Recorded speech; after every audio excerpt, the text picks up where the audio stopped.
जितना मैंने आपको समझा है, पढ़ा है, इसमें आपके फादर के जाने का जो गम है, उसको जो आपने स्ट्रेंथ बनाया, वो बहुत बड़ा पार्ट है। क्योंकि जब आपका शायद वो दौर, आपने फादर के लिए भी, उनको कैंसर था आई थिंक, कैंसर था, तो उस वक्त आपने कई तिब्बतन दवाइयाँ जो ये ट्रीटमेंट्स हैं, धर्मशाला में गई उसमें थी। भी आपने किया, क्योंकि वो लास्ट स्टेज पे थे, शायद डॉक्टर ने 1 महीने का वक्त दिया था उन्हें, जब आप भाग दौड़ कर रही थी, तो वो आपका पटना भाग के आना, ट्रीटमेंट कराना, तो लेकिन हाँ, वो दौर ऐसा नहीं कि वो हुआ और आप ताकत आगे, जितना मैंने समझा आपको बहुत मुश्किल हुई थी। मैं बहुत डरपोक बच्चा हूँ, मतलब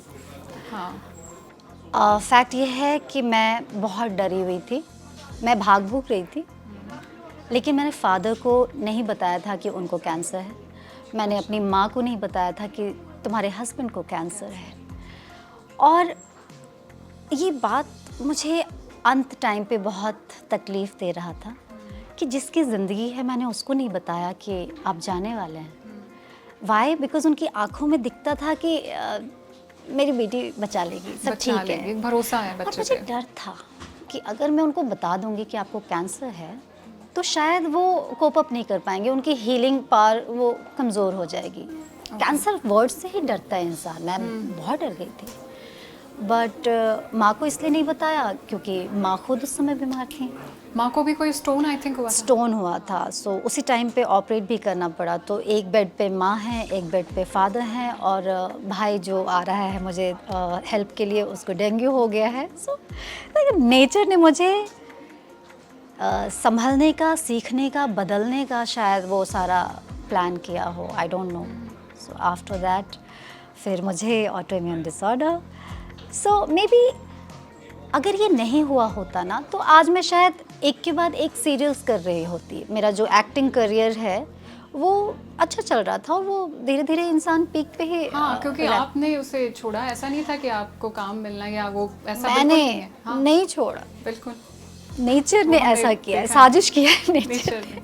लेकिन वो भी शायद भले के लिए, जो आप कह रही है, इतना सब सीख लिया आपने, जिंदगी सीख ली। शायद ज़िंदगी नहीं सीखी है मैंने, ज़िंदगी को जीना सीख लिया है, कैसे एंजॉय करना है। और ये सीखा है कि हर दिन आपको सीखते रहना है, हर दिन किसी ना किसी से। गुरु एक नहीं हो सकता। जैसे मेरे लिए फादर का डेथ भी गुरु है, मेरे लिए मेरी बीमारी भी गुरु है।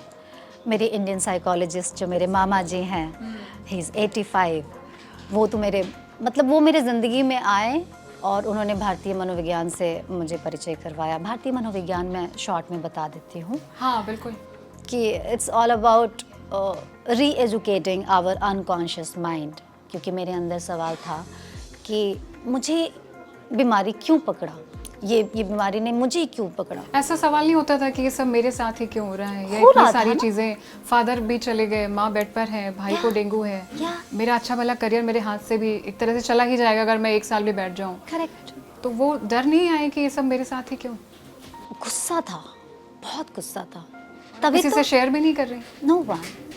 जो भी मेरे गले लगता था ना, मुझे रुलाने की कोशिश करता था कि ओ बेचारा ऐसा हो गया, तुम ऐसे, तो मैं उसको गले से लगा के हाँ ठीक है, होता है, ऐसा होता है, सबके साथ होता है, कुछ नया नहीं हुआ है।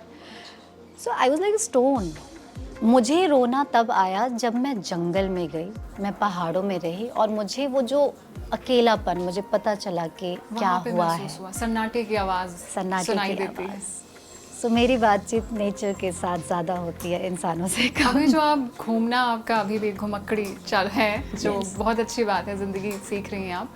ये एक एक्सपेरिमेंट नहीं लगता कि आप ज़िंदगी के साथ एक नया एक्सपेरिमेंट सा कर रही हैं?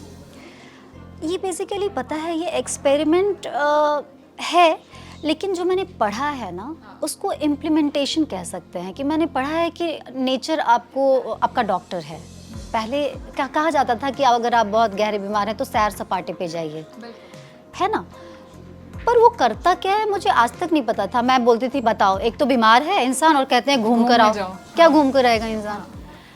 बट आज समझ में आया कि वो कैसे असर करता है, कैसे काम करता है। यस, आप होटल में जाकर स्विमिंग पूल में 2 दिन स्विमिंग करके 4 दिन 5 स्टार होटल में रहकर वो सैर नहीं हुआ, वो नेचर में रहना सैर नहीं है वो। नो, वो जब तक मिट्टी पर ना चलो, जब तक आपको समझ ना आए अपनी असलियत, तब तक वो असली सैर नहीं।